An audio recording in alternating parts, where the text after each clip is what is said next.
Another day, another episode on Citizens TV.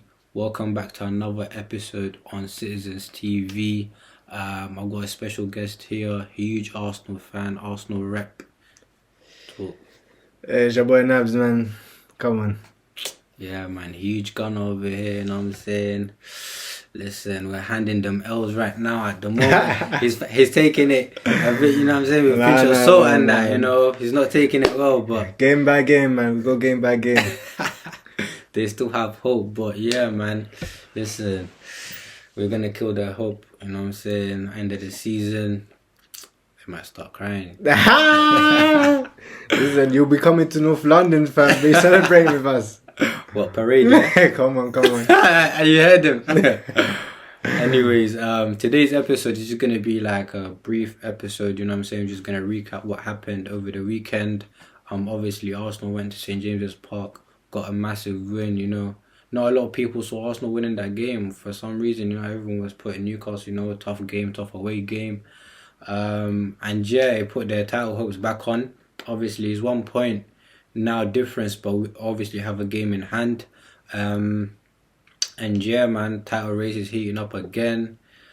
And yeah, like, how do you think, you know what I'm saying, like the expectations now that you went and got that big result at St. James's Park? You know, I can't lie.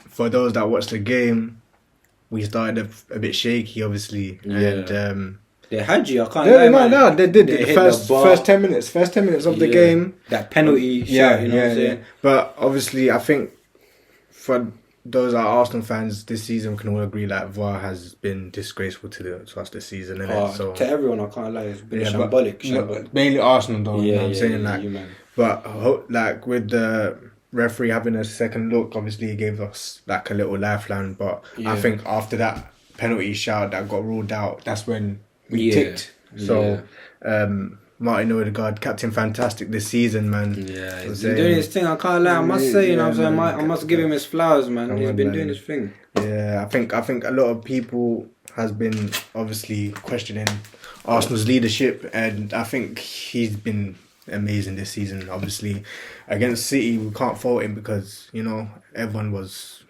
shit, man. Off it, yeah. Everyone was off it, honestly. But that's what happens when you come to the Etihad. Legs become like jelly and that. You know what? I think City is the best team in the world. We can all agree that, innit? So going to the Etihad or even playing City at home, it's always going to be a mountain to climb. So you know what I'm saying? We have to just give it to them, man. They've got that juggernaut up top. You can't really do nothing about, man. Listen, man. I'm telling you, if you saw my previous episode, I told you this guy is crossbreeded with an animal, fam. He's not fully human. He's got black genetics, bruv. I'm telling you, he's Caribbean, African, all in one, fam. But yeah, man. So obviously you get the win. To be honest, I thought Newcastle were disappointing because looking at the game, these men had bare chances, and obviously Ramsdale pulled off another great game. Fantastic game by him. But Newcastle showing why they'll need a couple years to challenge at the top, you know, in my opinion, because that was a big game. It was a game for me where Newcastle could have put their name really on the map and announced themselves to the Premier League, where they'd be like, look, this Arsenal team challenging for the title. We're a team that's trying to look to be challenging for the title in the next few years. And by getting a result, they would have done that. But obviously, their inexperience showed. They couldn't put away their chances. Their defence was leaking. I swear you man should have won at least 5. No. Because 100%. the way you man missed chances and the way their defence was opened up, it just showed that they weren't really like built for these moments, you know what I'm saying? Like the experience wasn't there. I think maybe because they've got a key injury to Longstaff. I think Longstaff's been one of their better performing players. I thought Bruno had an awful game. Yeah, I can't lie, man. He had a man. Kept losing the ball in the middle of the park. Luckily enough for him, Arsenal didn't capitalise. But personally, I think I can't really say who probably stands out for that Newcastle team. I can't really say. Probably maybe Joe Willock. I think Willock was probably one of their brighter sparks in that game. Even Isak a little bit. But that's what I'm saying. Like, you man kept them quiet. Yeah, like Isak, I thought Isak would turn up, but to be honest, I was kind of disappointed with Eddie Howe because he saw that Callum Wilson was not in the game. So earlier, he should have just at half time took him off, slapped Isak in the middle and put on St. Maximin. But he did a bit too late. He brought in like 80th minute with the team. The game was already won by then. So you know what I was actually just thinking about that is it worked obviously for past couple games for Newcastle having Callum Wilson and Isak playing together, but I don't think you can play two out and out strikers. I mean, Isak can play out wide, we do know that, but I don't think playing two out and out number nines in the same team, in the same starting, it does not work because they always think as a number 9. Yeah, definitely. You know what I'm saying? So I think that's one of the problems Arsenal had when we had Aubameyang and Lacazette. Yeah, there you go. Perfect example. You have two out and out strikers and it just doesn't work unless one of them actually thinks like a winger, like Aubameyang. Has to sacrifice. You know what I'm saying? But it doesn't work out. It doesn't work out, man. But yeah, man. I think look, Arsenal. I told people like I have huge respect for what they've done this season. They've really, you know what I'm saying, went up a gear from where they've been the past few seasons. They stepped up their game. They've announced themselves to the Premier League. Look, we're here to challenge and that. And obviously, no one can really look. Me personally, I'm not gonna say, I'm not gonna sit here and say, they proper bottled it or fault them for if they don't win it, because no one had them winning it at the beginning of the season. Not even top 4, mate. Not top 4. Obviously, the expectations change as the season goes, but at the end of the day, people were acting like Man City don't exist. Yeah. Everyone knew that Man City at some point were going to click, you know what I'm saying? And luckily for us, this season we clicked at the right time.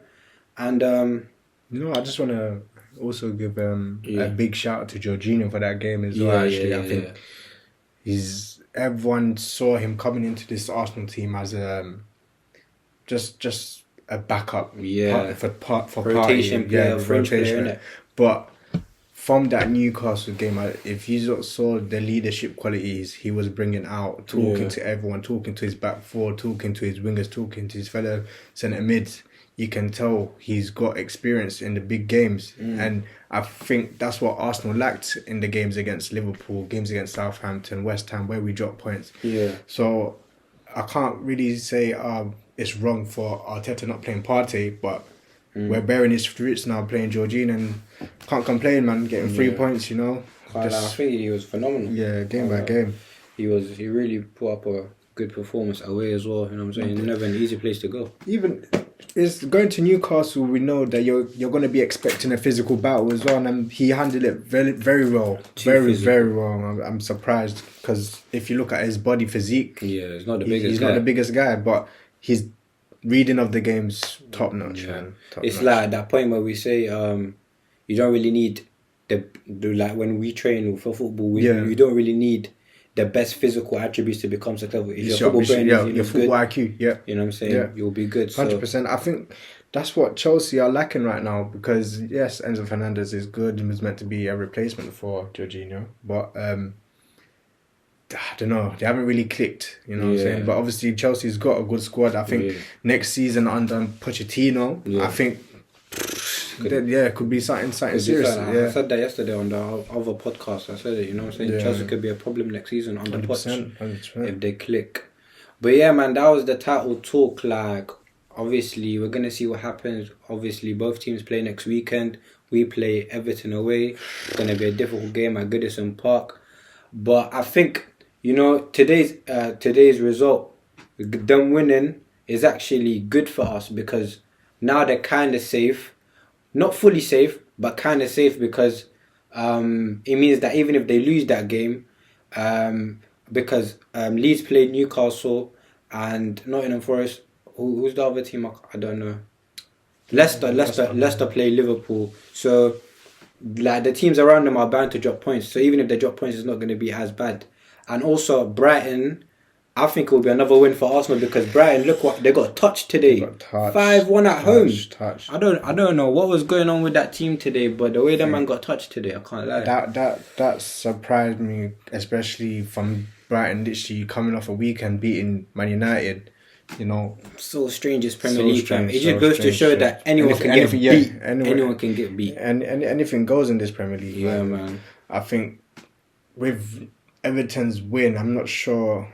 Like I said, I think good as Everton's at home against City. Yeah. But I think going into that game, Everton will be coming with a bit of confidence because Brighton are no pushovers. We've seen what they've done this season, and beating Brighton is something that you know, especially with De Zerbi, how he's got his team playing football. Yeah, I think Brighton will come into that City game with a bit of confidence, but obviously we all know what City is like, and you know, you keep them quiet for like 60, 70 minutes of the game, and then that's it. Yeah, it's goals are raining down. Yeah, man.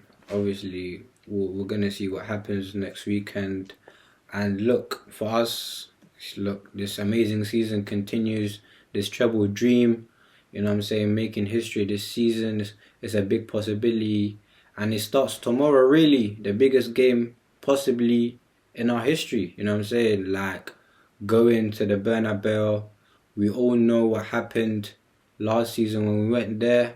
Capitulation at the end, winning and with 2 minutes to go, and we bottle it. You know what I'm saying, like the players, everyone just bottled it, and yeah, man.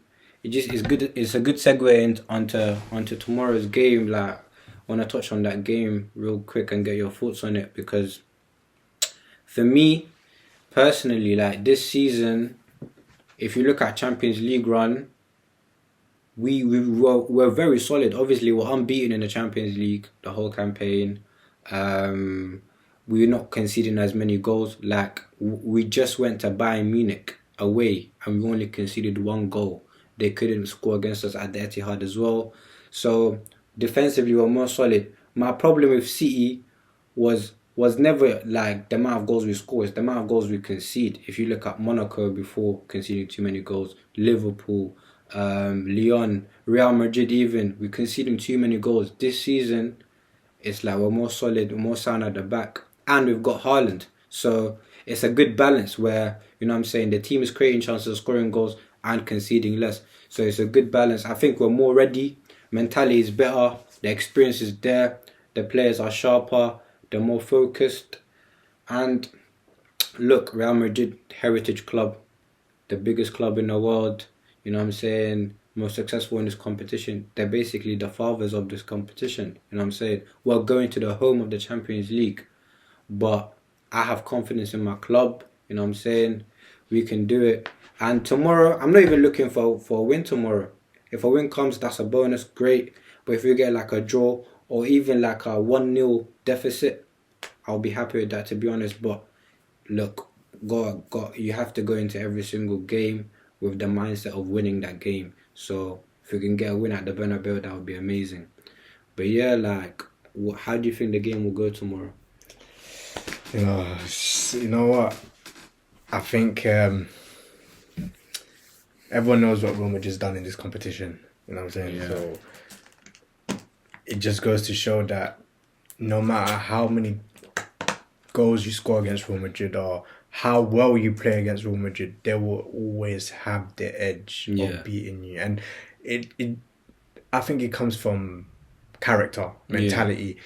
They know that no matter how bad they go down, they will eventually come back on top. And I think when you look at last season, how City managed to obviously lose against Real Madrid, Real Madrid showed a lot of character. Yeah. And I think going into tomorrow's game, Man City will look at that like, yo, we played these lot last season and somehow they managed to beat us. Exactly. So mentally, City will have to go in knowing that they can win the game. But I think because of last season, it's going to affect them mentally, I think in the early stages of the game. But I think City will go into the game and play their football. But we all know Real Madrid's very good at counter-attacks with the likes of Rodrigo and Vinicius on one side. And then you have Benzema, who's phenomenal right now, one of the best number 9s currently. So I think it'll be a fantastic game. You have Haaland up top, obviously he gets you goals, but I think for City it's more or less of a mentality, character thing instead of football. I think that's the side where they need to show that they can win, and if they show that they've got the capacity to mentally play and play the way they've been playing. What are you doing, fam? I just remember something. Yeah, my bad. Carry on. But yeah, nah. I just like I said, it's a mentality game. Like City, they need to be on it from the start. Yeah. And if they're not on it from the start, obviously, the reminiscent of last season will hit them. Yeah. But I think it will be a great day, great spectacle. I can't lie. Listen, when it comes to these high pressure moments, it's all about how you can handle it. It's all about the mentality. It's a mental game, it's a chess game. Like all 22 players on that pitch tomorrow are by far, like most of them are the best in their positions in the world. It's not a question of are they good enough to play. It's a question of, look, everyone's gonna play hard, but who can compose themselves, who can really, show their confidence and manage their emotions in that game, because players can get emotional, get sent off, players can score own goals, like bad passes, errors leading to goals, capitulations, like these high pressure moments, your legs start to feel heavy, you're all of a sudden you're breathing heavy, like these things come into play and affect players. So listen, tomorrow I think Pep will obviously put out a strong side. I predict it's going to be Edison in goal. Obviously, big blow that Nathan Ake won't be available for the game, picked up an injury against Leeds. It is what it is. We've seen that Akanji can play in his role, Akanji will come on off the left, and then we'll have Diaz, Stones and Walker. Obviously, Stones will push into the midfield like he does, that inverted fullback role alongside Rodri. Then it's just that line where we saw like De Bruyne, Gundogan, Grealish off the left, Bernardo Silva off the right, and then the big man up top, Haaland. I think nice, solid, good team that, that will cause Real Madrid many problems. So yeah, man, I'm very, very confident. And listen, in these types of games, you have to back your team, you have to support your players, and that's what I'm doing. So yeah, man, in terms of score predictions, I can't lie to you. So I think it's a close game. It's very close. Game. It's very close. I think Militao's having an amazing season. Yeah, but he's gonna be out for that game. Is he gonna be out? Yeah, he's suspended, isn't it? Okay. Yeah, so he won't be available to play. Well, we all know Real Madrid defensively are very, very strong. Like I said, I think City will have all the possession. Yeah. But it's just breaking down that Real Madrid side that are well drilled in. Yeah. With how they move, how they defend the spaces. Yeah. But with the likes of De Bruyne on the pitch, Mahrez on the pitch, anything can happen. You know what I'm saying? They have the ability to unlock every defense that we know. Yeah. I think the key player that will have an effect in this game from Real Madrid, I think, would be probably be either Vinicius or Modric. Because if you can get them two in the game, they cause problems, and we all know the capability of Vinicius. We've seen it against City last season where he dummied the ball against, was it Fernandinho? Yeah, man. He made his uncle look bad. Quite life. But just saying, we always knew Vinicius was a talented player. So, and this for the past 2 seasons, he's just been bringing it to light. Even Rodrigo balling in the Champions League. Yeah. Obviously in the league is not the same story, but for some reason in the Champions League he's a different stage, man. He loves the Champions League. He loves the Champions League. So I think the wide players will be very crucial for Real Madrid. Yeah. Very crucial. 100%.